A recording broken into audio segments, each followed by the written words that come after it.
I was looking the other day, somebody was talking about which is the best kind of call tracking platform, blah, blah, blah, blah, blah, right?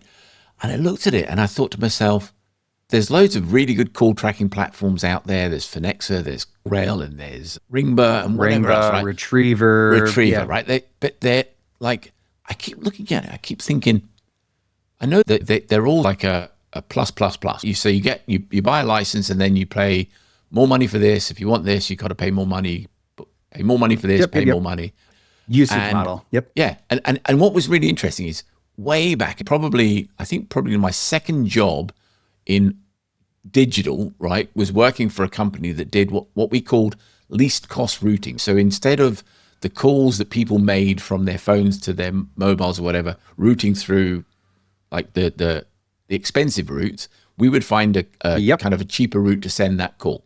And a lot of people were also using us because we had access to a whole bunch of phone numbers. And we were selling these phone numbers for, like, I guess the equivalent of about $1 each. So it was $1 a phone number. Yeah. And because I was one of the salespeople of these phone numbers, right? So what I was doing is I was encouraging people to buy blocks of phone numbers.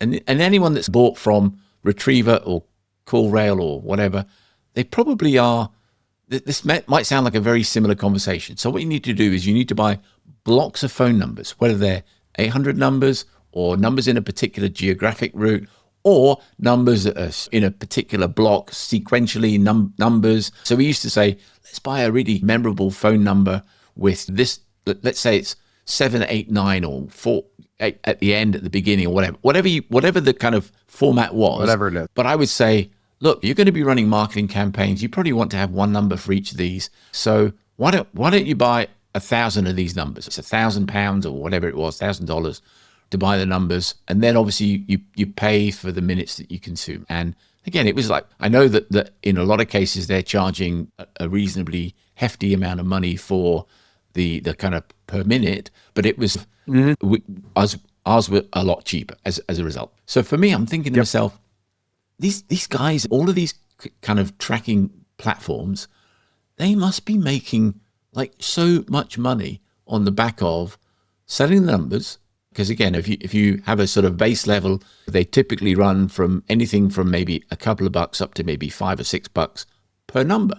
And if somebody wants to buy 5 numbers because they've got 5 billboards and they want to have a separate number for each billboard or whatever, that's 5 numbers, $6 each, maybe $5 each.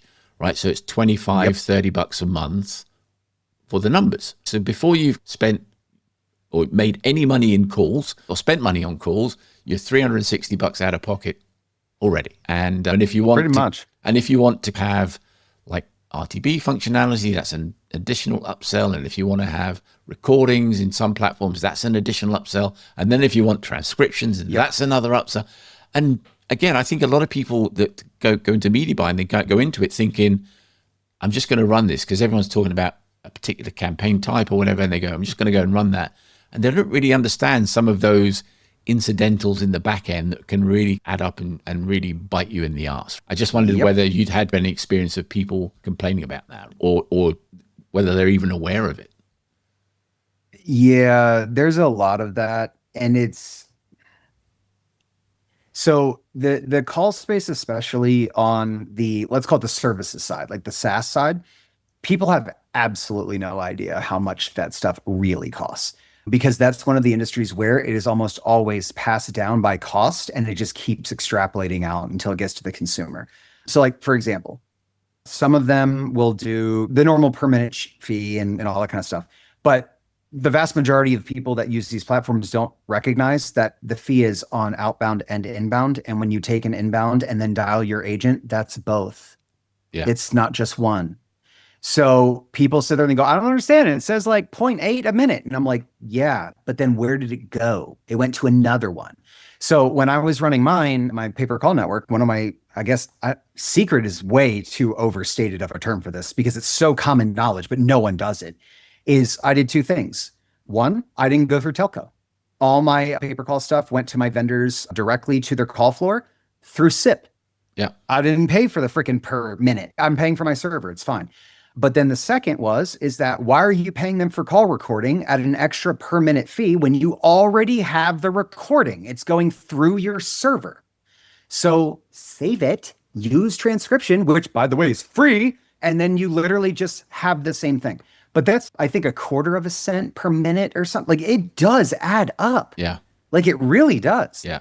Because some of the kind of services, the length of the call is like really lengthy. It could be like 30, 40, 50 minutes for the call. Our call enrollment for duration. 5 minutes to an hour. Yeah. Yeah. So for me, it's again, as you say, if it's like you're paying for 2 calls, the inbound, the outbound, and double, so you're paying double times the 40 minutes times whatever the kind of per minute is, right? And then per minute for the transcription. And as you say, it really can significantly jack up. You may you may go, hey, I'm making $60 a call. But then when you take off your running cost, you go, I'm netting out at 25 or whatever. And it cost me 30 to acquire it. So I'm losing $5 a kind of call, even though you think you're like rolling in money and everything else. You're clearly not, right? I just wondered whether that was something that you had sort of any experience of looking at as far as. Yeah. So yes, there's definitely like, the problem is how it's laid out. Like the whole term nickel and diming literally should have been made for pay-per-call, but more importantly, because there's no clean way to do it otherwise. So when you're using, for example, Twilio as your trunk, they're charging you per minute. They're also charging you for the recording. They're also charging you for the numbers. So you have to bill based on their billing. And that's why a lot of this just extrapolates out all the way down. But at the same time, there's small tweaks you can easily do to save some money depending on where you are in the chain. The problem is the people that have no option. And that's like the people that are, for example, running inbounds. If you're running Google search and you're running inbounds, nothing is going to change the fact that you need a phone number for them to call. Unless Google starts doing VoIP over SERPs on a phone, like other than that, it's going to be through a phone call anyway at any point somewhere.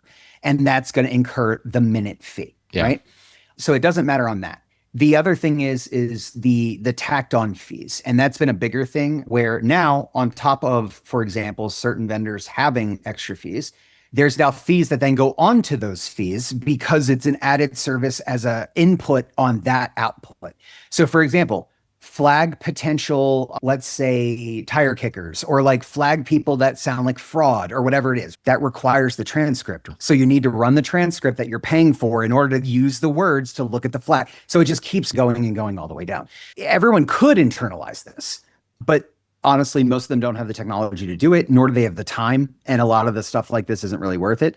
But the price impact is astronomically different. Yeah. Because like it is like people are, I'm not talking 10%. I'm talking freaking 60%, 70% savings. Like it's not 10%. Yeah. It's astronomical. Yeah. Because I was looking at like insurance. I used to do a lot of credit cards like back in the day, like adverse credit card applications. And we used to get paid a certain amount of money for each application.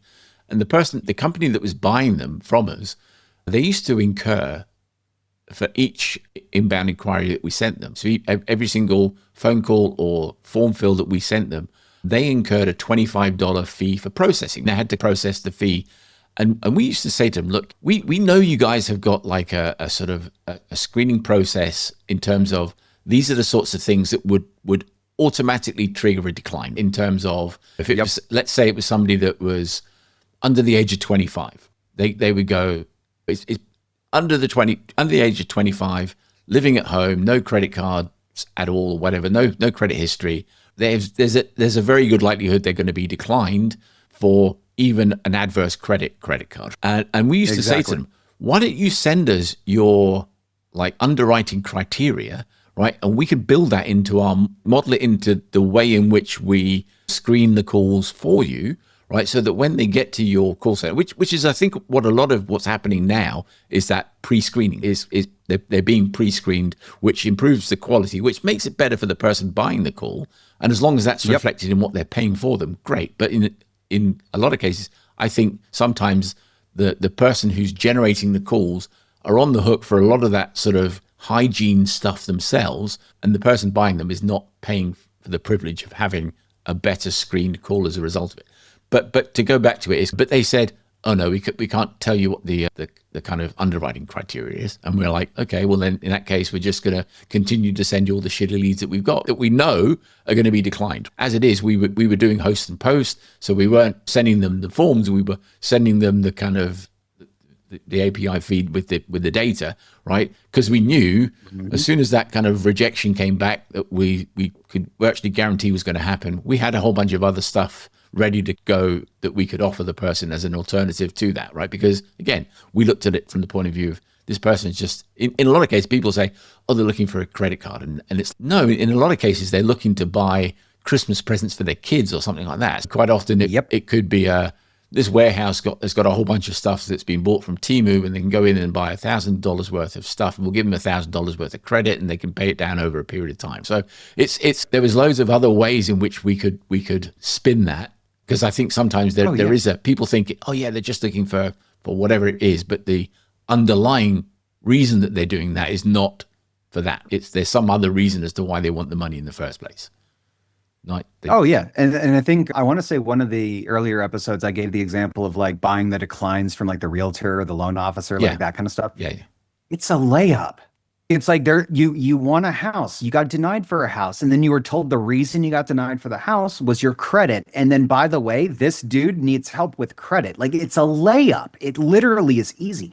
But also, people need to run their LTVs on the difference. And that's the huge difference that I didn't look at nearly soon enough, was the aspect of, if you start to look at the differences in how they come in against LTV, you can start to notice that these aren't just better or worse short term. Sometimes they're astronomically better long term.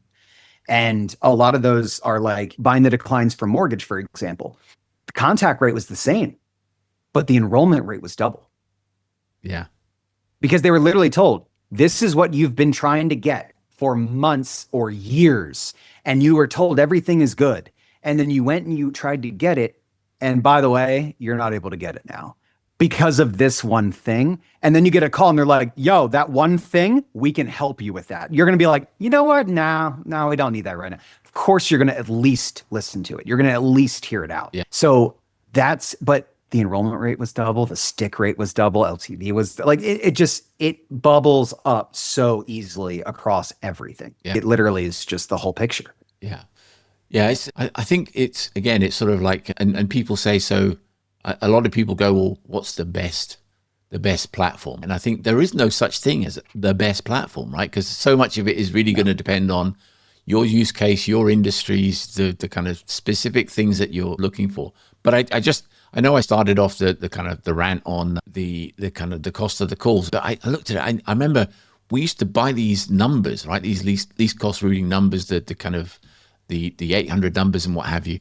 We would buy them on the wholesale market for $0.01 each. I think they were like stupidly cheap to buy the numbers, because basically the telephone companies made all the monies on the minutes. That's where their money was. So they would almost give the numbers away for free. So again, I think somewhere along the way, maybe somebody that listens to this podcast or watches this podcast will come up with and go, that's a fucking great idea, Jim. I'm going to steal that. I'm going to do something with it. I hope somebody does. But somebody is going to come up with an idea that basically allows somebody to get their own numbers, right, for a fraction of the cost. And then they can just go, input the numbers. Here's my CSV with all my numbers, rather than you have to connect a number pool and you need 8 numbers in the pool. Otherwise you don't have whatever. So I just think somebody's going to come up with that, and they're going to sell the numbers for sub $1, maybe 85, 90 cents or whatever it might be. And they might sell more numbers in bulk. So, the more you buy, the cheaper it gets per number.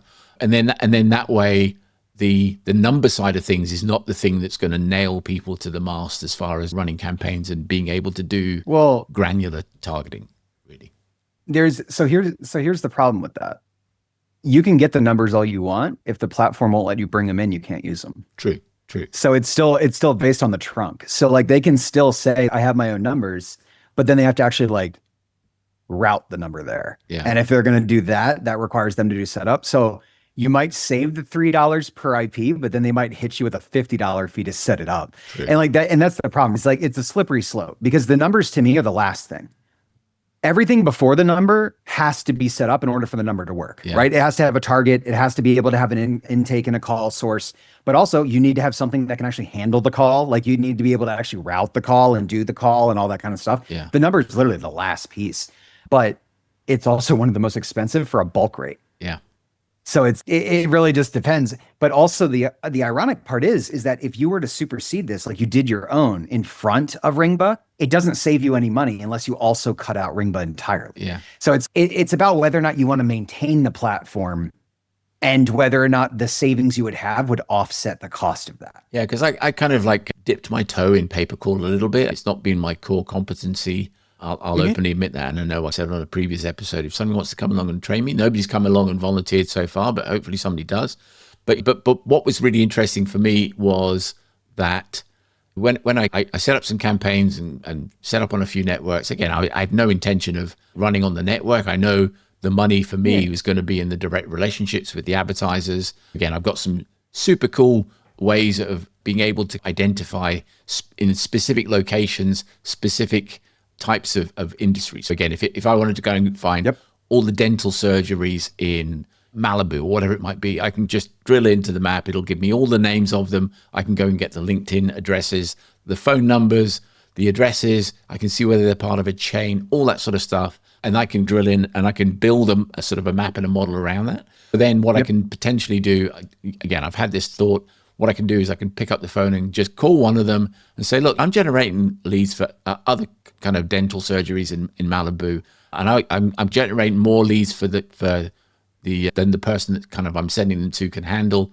I'm just wondering, do you buy leads from anyone? And they might say, yes, we do, or no, we don't, or whatever. If they say, no, we don't, say, well, can I send you maybe three to five leads and you can just check out the quality, see what they're like. And if you like them, then maybe I'll come back and we can have a conversation afterwards. And you can let me know what you think about buying them moving forward. And that's probably, again, in total, it might cost you $50 to $100 to set up that campaign and run it, right? A couple of bucks to do the phone calls. Again, you've got to have the chops to be able to pick up the phone and call the person and whatever else. But that's pretty easy to do if you've got the sales background I have. Yeah. And it's easy to train somebody to do that. It's if you think about it, it's like, I'm going to give you the calls for free. Sure, why not? Yeah. Most people are not going to do free stuff. There's also call centers that you could hire for this. And it's not like a freaking 50 employee minimum to hire them. Like you can literally hire one agent for 4 hours a day. Yeah. So even if people want to try, they can try it. Even if they're not like, let's call it comfortable doing the calls themselves. Yeah, because again, I think I get confused with so many affiliates that think they go, oh, the kind of call center's open Monday to Friday, 9 to whatever. It's like, well, that's when the call center's open. You can just do whatever you want to do, right? If you only want to run calls between 6 and 9 in the evening, and you want to do it Thursday and Friday because you know that's when 90% of the calls convert for you based on your historical data, do that. Because you have a quota. If your quota is like to deliver 10 calls a day or whatever, and you can do 10 calls in 2 hours, do that, right? You don't need to run the whole gamut, right? I mean, that's always the thing that's amazed me, that people just assume that they're looking for nationwide. I don't care about nationwide. I just want to drill into where there's the most demand, right? If, again, looking at this map, I can pull it up. I look at in the middle, right? In the middle, there's hardly any dental surgeries in the Midwest. It's sort of, because everyone's got no teeth because they chew tobacco and things like that. But I'm stereotyping so many people here. I'm pretty sure we're not going to have any hillbillies or rednecks watching our podcast. Who knows? I don't know, man. I hope so. Maybe. Who knows? But you never know. Who knows?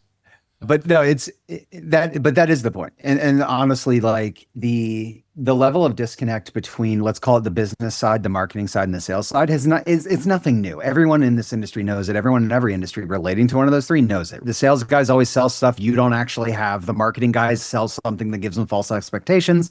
And then the service side sits there and goes, what the hell am I supposed to be delivering right now and when? And then it's just the perpetual cycle of that, just over and over.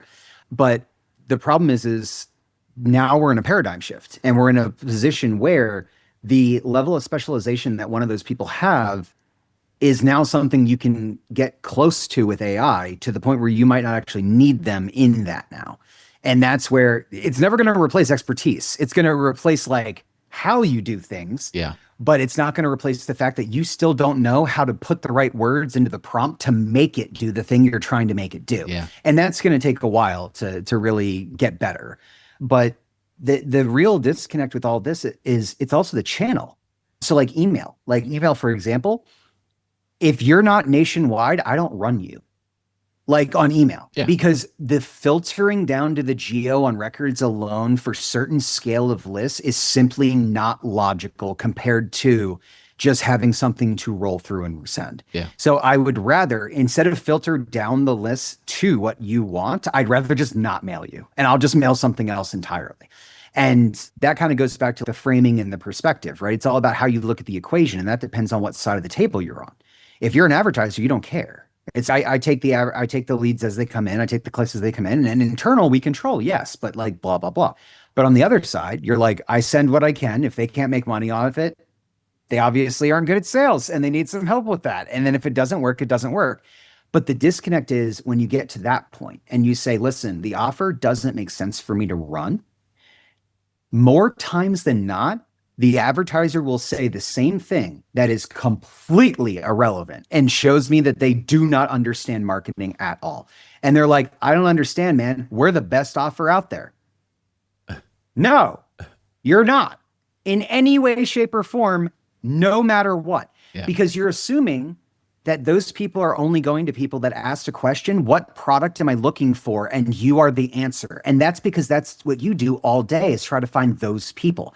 I am putting an offer in front of someone I think they may want.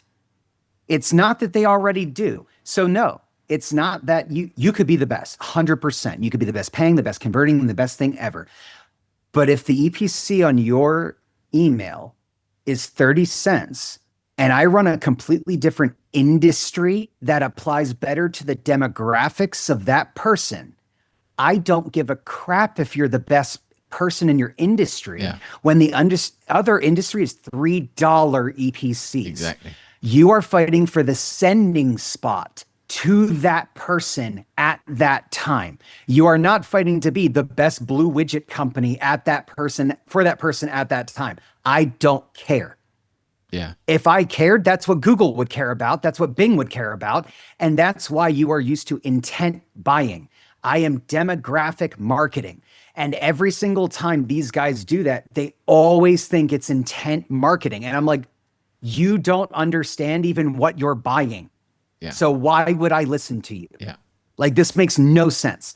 But that's the bigger thing, is they don't take the time. They may well be the best offer in their industry, but it's like their industry is not what is only in front of your audience. And as you say, like, why would you want to go, I can send 5 million emails to my list and make $1.50, $3.50 for each 1,000 emails I send, or whatever it is. Why would I want to kind of like throw that offer into my rotation and then reduce that to $1.50? It might be great for them because they're making good sales, but I'm like completely killed. I'm getting crushed as a result. That's why I've never understood. I used to, when I mail, I used to say to people, well, what sort of guarantee? What are you going to pay me a guaranteed like CPM? And they'd be like, well, no. And I'm like, well, in that case, you're not getting a spot in the rotation, because like at the moment, that, like, I mail consistently and I make that much consistently. So unless you can match that, and we'll take a chance with it. Again, it could be, it completely does 5 times better than that. And in which case,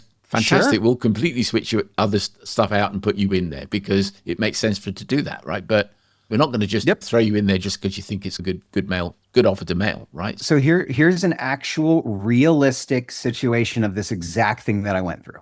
So I was mailing homeowner data. Specifically, I was doing, I think, like HVAC declines or something like that. So all I can really count on is that they have something they're willing to put money into their home for, and they have a home of which they at least have the consent to fix an appliance, right? So it could be a lease, it could be a rent with, they might know the landlord, whatever it is. And I remember I got on a call with, I won't say who, but there's literally only 4 of them. So it's pretty easy to figure out, the home cable companies. Like when you first move in, you're like, I need cable TV or I need cable internet. You know what they pay on a conversion? Like $8 to $12 on something like that. And they're like, but we're the best in the industry. Yay. And I'm like, okay, Not even close compared to home security. Yeah. Nowhere close. And they're like, but we're the best cable company. And I went, I don't care. Because when I mail you, I make 2 cents an email. When I mail them, I make $73 an email. Tell me again how you're the best. No, because again, they're targeting based on intent and I'm targeting based on sending slot and demographics. Yeah. But that's in every single thing, right? It's all cause and effect. And when you're buying, all is your effect and what causes it goes against. But me as a marketer, I'm not loyal. I'm not an in-house mailer, right? I don't only mail my brand. I mail any brand I can find that will give me compensation on their data, my data, whatever it is, right? But I need to know what it is and I need to know what it'll make. And at the end of the day, I have a responsibility to make a certain amount on anything, whether that's more or just like enough or whatever it is. Yeah. That does not change the fact of, at the end of the day, the equation bubbles up from I press button causes actions cause something. Yeah. Either that's opens, clicks, or revenue, or it's this list, this list, or it's this relay, that relay, this relay, or whatever setup it is. At the end of the day, it is we sent X, we got Y. Yeah. And that, notice I never said niche or advertiser. No. And that because it doesn't matter. And it's always amazed me that, again, I think affiliates, they look at the platform, they go, oh, it was way too much complication. And there's things like waiting and priority and stuff like that. And they don't understand why you would do that. And I'm like, well, you do that because, as you say, if I've got 5 buyers on the back end, buyer A might pay me $20. Buyer C might pay me $10, right? So you think that buyer A is going to make you twice as much money. But if buyer C is so much better at converting and whatever else, they could make so much more money for you. So you just need to look at it. I sent them this many calls turned into this much money. That equates to a revenue per click. And then that way you can then apply weighting and modeling based on that. And to be honest with you, I've seen people complaining, oh, this is shit, this is crap, blah, blah, blah, like RTB platforms. If an RTB buyer is shit, cut them out of the rotation completely. Get rid of them. It's not hard. Right? You don't have to take whoever they offer up. You have the right of first refusal on every single thing that comes through. It's called a blacklist. You can say, I don't want to see them in my rotation. Exactly. On the display side of things, I have like a bunch of whitelists. I have a bunch of blacklists. And that's built up based on, I know that anyone that sends me traffic from here, right, is crap. And anyone that sends me traffic from here is good. So depending on which kind of like things I'm running, I can then say, okay, that's a good offer. I'm going to run the whitelist. That's a bad offer. I'm going to run that with a very, very extensive blacklist, right? I saw the figure the other day. I'm trying to think where I read it. And it was basically saying that, I think there's an event coming up called Programmatic.io or something. And I think so, yeah. Yeah, and they were talking about the amount of money that was basically made by MFA sites, made for advertiser, made for AdSense, as it used to be in my day, back in the day. And apparently the number has gone up from $20 billion a year to $26 billion a year, which is fucking insane. And the problem is, there is 128,000 of these publishers with these MFA sites. You've seen them. You see a clickbaity kind of ad, you click on it, and it's just got thousands of ads on it, right? And all of those ads are placements. All of those placements carry a cost. If you're an advertiser on them, you're paying for that placement. Some of them, the system would work great. You have advertisers on one side, publishers on the other.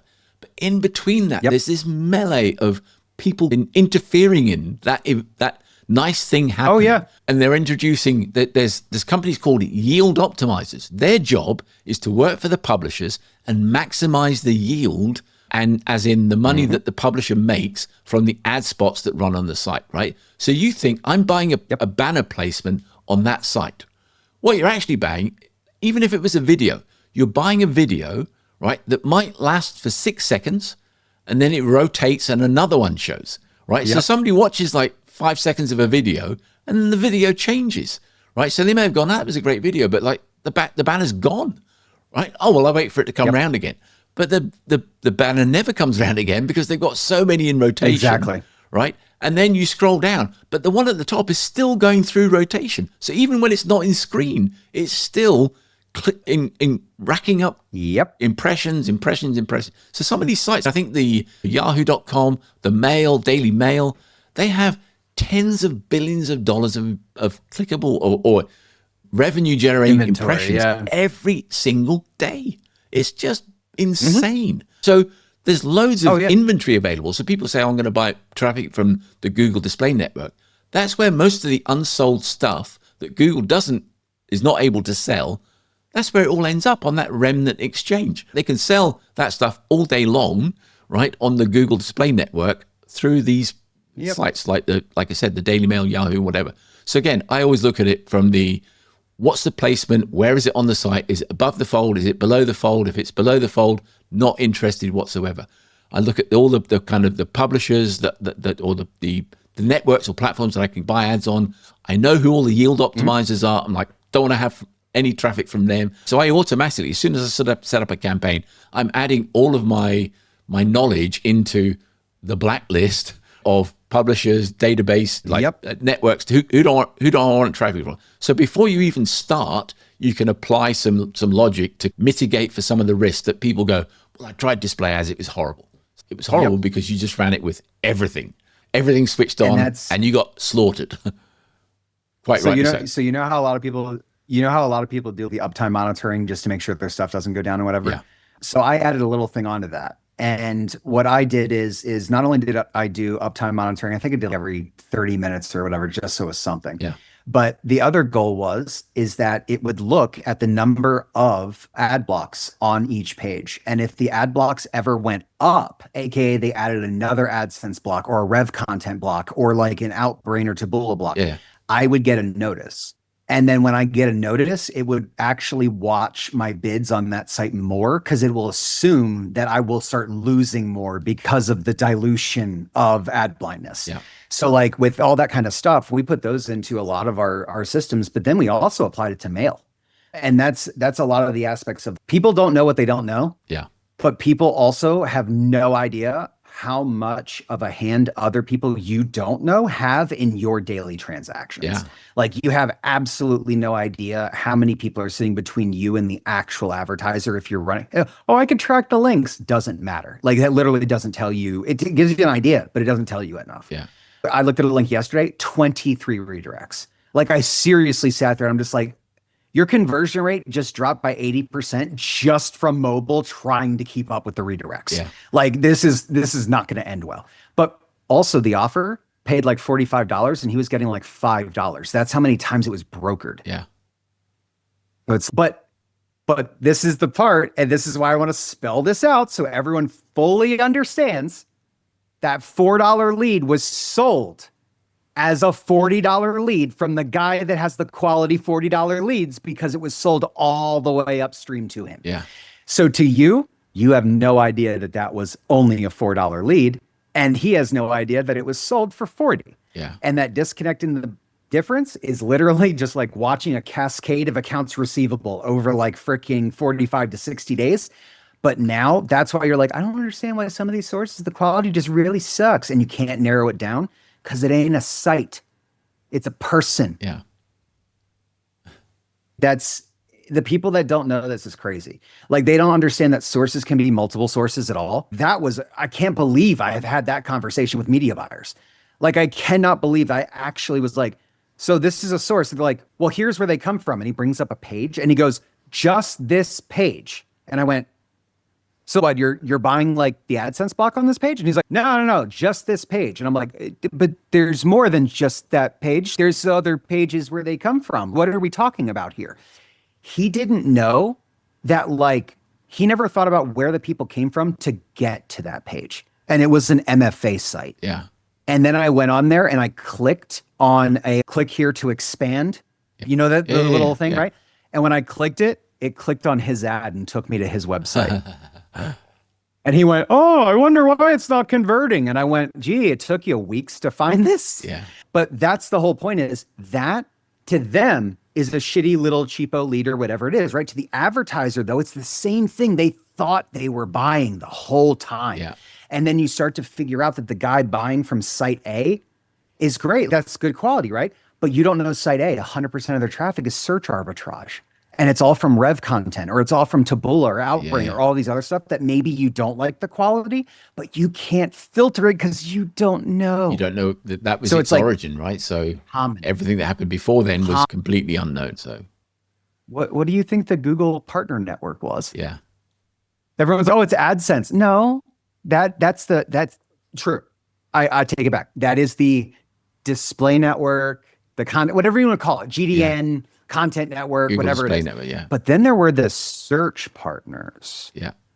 You ever wonder what those were? Well, so funny enough, actually, this week, did you see it this week? They announced that they're going to make, for people that run search campaigns and performance max campaigns, they're going to allow placement specific data for sites that are the search partner network or Google partner network, which is typically it's most of the other sites that are not google.com, right? So your YouTubes, your AdMobs, your all those sorts to things. Right. They've got a whole bunch of sites, right? Google Finance, but there's also a whole bunch as well.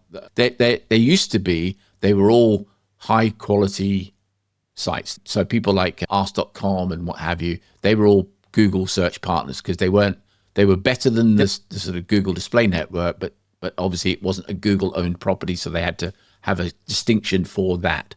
And they're going to make that data available so to enable you to be able to exclude it and what have you. But again, I saw it said you're going to get the impression data, but you're not going to get the conversion data. And I'm like, well, that's not really helpful. I want to be able to see what's going on. But there's a reason. And that's because that's basically the concept of search arbitrage monetization. So like the back in the day when they were taking more mail traffic on stuff like that, I think it was, I know Yahoo was huge for a while, especially with ad knowledge. But then, and still is. And then there's Bing, obviously, and all that. To my knowledge right now, I don't think Google is allowing mail, but they're allowing like regular other stuff. But they're also making changes, so who knows? But the main thing is when I was mailing, we would actually mail that all day. And we would, not saying Google, but like in general, search feeds. And for the aspect of only needing intent, but not needing someone to follow through, sometimes there are lists where it would actually back out for both of us because the brand would have enough remarketing budget and they wanted to cut down the initial find acquisition cost. And I had that locked. So that was easy to find initial click. I just couldn't take them through the entire process, but that's what remarketing education is for. Yeah. So I'd find these guys and I get like an EPC running their offer of 5 or 10 cents. But then if I could run to a keyword page that has them, I'd make 60 cents, but they would still make the money off of that. Like they would still be profitable. So it's a different methodology. But the interesting part is the majority of these guys were all people that literally said they don't take affiliate traffic. They don't want affiliate traffic. They don't need it. They never trusted it. Yeah. It's nothing they would ever want. And then meanwhile, there's us. The majority of what they're buying is all affiliate traffic that they would have gotten for half price if they just had an affiliate program. Yeah. But instead, now they're literally paying double to buy the exact same click from another person that's just upcharging. Because ultimately, I always maintain that I used to run a whole bunch of stuff that was like a Trojan horse, right? I called it a Trojan horse because certain types of products were not allowed to be advertised. So again, if you think about your marijuanas and your, again, I know that obviously guns is a big thing in the States, but you can't advertise them online. But again, think of how easy it would be to throw a quiz page up and then the quiz page takes people through to a knife page or a gun page or a marijuana page or whatever you want it to be, right? Because that's one step removed from the original point of entry. So the point of entry is the clean, right? So again, it's almost like it's a search arbitrage model, right? You're basically creating a screen or a Trojan horse, right? That is a compliant, legit, proper white hat offer that Google loves. They go, we're quite happy for you to have that. It's a quiz, right? Personality test or whatever it is, whatever the quiz is, doesn't really matter, right? But it takes them through to whatever's on the back end, right? So again, it could be gummies, it could be CBD, whatever it is, all the things, all the things that people have gone, I'm really struggling. I don't know how to sell these products. I can't get anyone that I can run ads on, right? So it's, well, maybe you might want to try that as an alternative way to find a route through. I'm gonna have to find you. I keep getting this ad. It's like once a month, and I freaking forget to screenshot it every time, and I need to for you because it is probably one of the best ads I've ever seen for I'm not allowed to advertise this on Facebook, but you know what the hell I'm selling. And it was like the ad was a picture, and it was like, we do not sell weapons in any way, shape, or form, but our weapon would be if it was one. Well, never mind, it's not a weapon. So anyway, about this plush little teddy bear we have below that is extremely aggressive with really, really rigid angles and has the ability to, let's say, attach an extra light for extra visibility during night. And it like literally all the way through. And they're like, but we don't sell weapons at all. And I'm like, okay, that's good. But now I'm going to go to the lander. And I go to the lander, and the lander is just a reminder, still not weapons. And then as soon as you add to cart, it goes, but it's a weapon. And I'm like, oh, this is good. Because you don't even have to cloak if you go that far. But ultimately, if you're again, literally your Facebooks, your Googles and what have you, they just want plausible deniability. Well, when it was up, when we saw it, it was fine. It was talking about teddy bears, right? The fact that people wanted to sell other stuff after the fact is on them, right? That's on the person buying and the person selling to kind of like have that, right? It's again, I just think if you think things through in a more like lateral way, you will arrive at a kind of an answer, right? So again, there's so many things where we used to sell prescription medication for erectile dysfunction, Viagra, for want of a better way of putting it. Or hard whatever. industry. Yeah, it is. Hard industry. Love it. But again, it was one of those things, like eventually it got to the point where it wasn't a permitted to be sold product, right? You could sell it all day long organically, SEO and what have you, right? But you couldn't run paid ads. But again, it was so much like ultimately if you ran a quiz, right? The quiz could have any number of questions, whether it's 1, 2, 10, 50, whatever. We'll give you a personality assessment, and the personality assessment will always land on exactly the same place, right? Doesn't matter what the end, it could be a whole bunch of blurb. You've identified as this person, this person, this person, this is the product that we recommend, and it's this, right? And it's the same product for every single outcome, right? Where the outcome doesn't matter. I used to sell insurance for a living, and you knock on people's door and you say, hey, is there anyone in the house that is in a company pension? And they go, no, we're all in a company pension. Well, good, I got something for you. Didn't matter what if they said, no, none of us are in. Oh, well, it really wouldn't. Yeah. Whatever they answered, I had something for it. Didn't matter. I could always have something to sell, have a conversation with people because the answer that I was looking for didn't matter. But that's because you understood the consumer. Yeah, that's the difference, though. Is and to take this back and wrap that concept is you understood that your consumer was not a yes to your pre-qual question. Yeah. You understood that the consumer was someone that needed it, whether they understood or not. And that is like only one more step people need to do during setup, but they never do it. They're just like, oh, we sell cars. I'm finding people that sell that need a car. And you're like, but what about people that are about to need a car? What about the people that don't know that they need it, or like they just found out right now they need a car? Yeah. Like, they're literally in your bay right now being told that their axle is cracked. Like that guy you didn't think of 5 minutes ago. Yeah. Why are you not geofencing your competitors on actual freaking auto repair places? Like this kind of stuff is not hard to do because they assume if you're there, you already paid. And you're like, no. You're there because insurance told them to go there or they'll have to pay.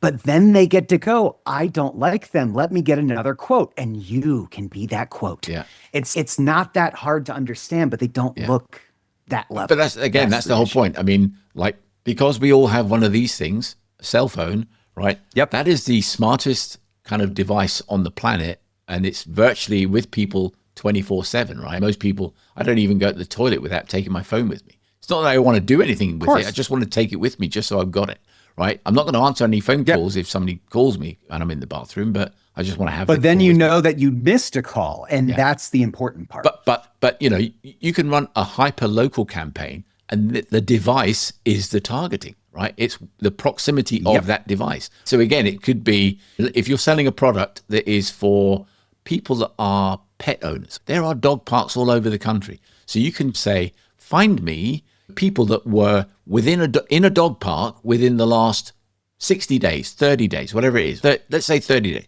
Find me people that were in a dog park for the last 30 days. They're one of two things. They're either somebody exercising or a dog owner. Chances are they're a dog owner. Most people, if they're going to go running, they're not going to go, I'm going to run in a dog park and get tripped over by people with dogs on leashes. I just want to run kind of like without that impediment, right? So most people in dog parks are dog owners, right? So again, if you have a vet service or teeth, bad breath for dogs, whatever it is, vitamins, supplement, that doesn't matter. There's doesn't matter. A bazillion things. So you can have like ads that will be able to target people based upon their proximity, right? But it's the device. You don't need to, you can imply that they're a dog owner by virtue of the fact they've been to a dog park within the last 30 days.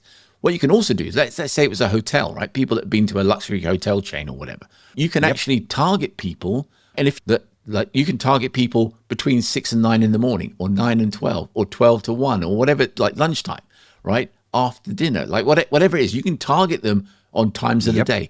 You can also target based on the number of times people have been to a location, right?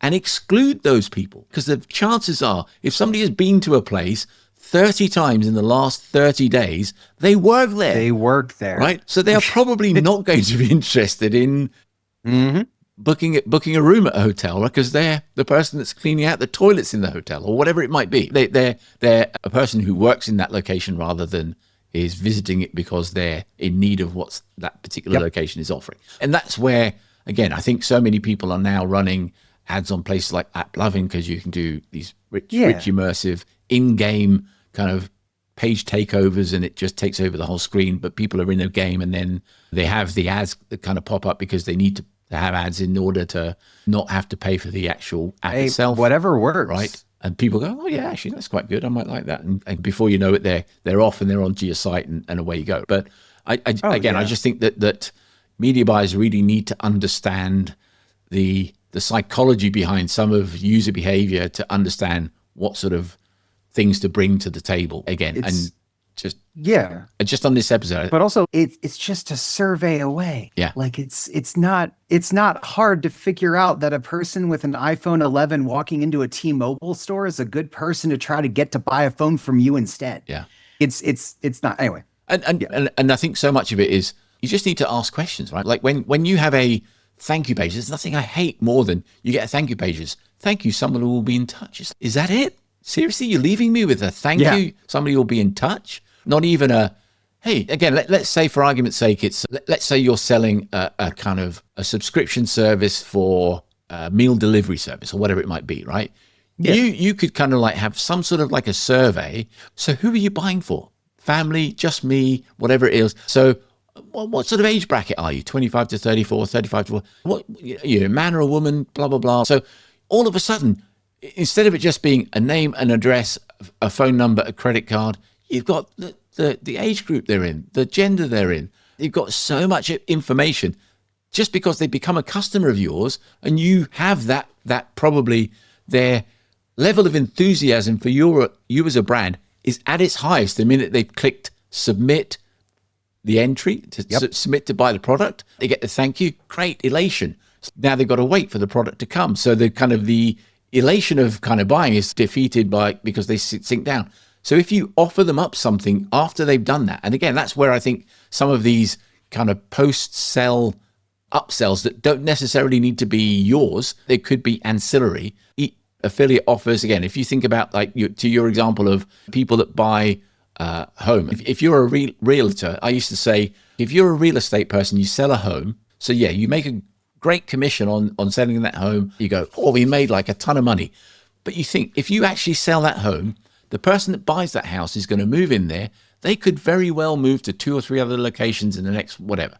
But when they move into their home, what you should have is when they get in there, when you go around and they get the keys, you can go in. You send the cleaners in to make sure it's all okay and what have you.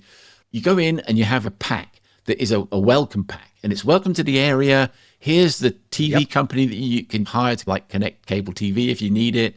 Here's a local plumbing service. Here's a local dentist nearby. Here's this. And these can all be affiliate offers. And you could probably make another 20, 30% in ancillary revenue upsells just on that book, because people can open it and go, oh, look, there's a phone number there. I'll call that number. That could be a pay-per-call number. Bang. Yeah, I'm looking for a tree surgeon to come around and clean up the garden or whatever it might be. I need my HVAC servicing because I've just moved in and it smells a bit funny.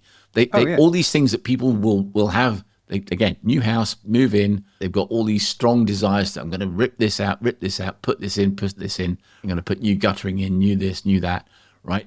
Their enthusiasm will kind of wane over time, but that initial enthusiasm, they're going to go somewhere. They could go to Google, they could go to ChatGPT, wherever it is, right?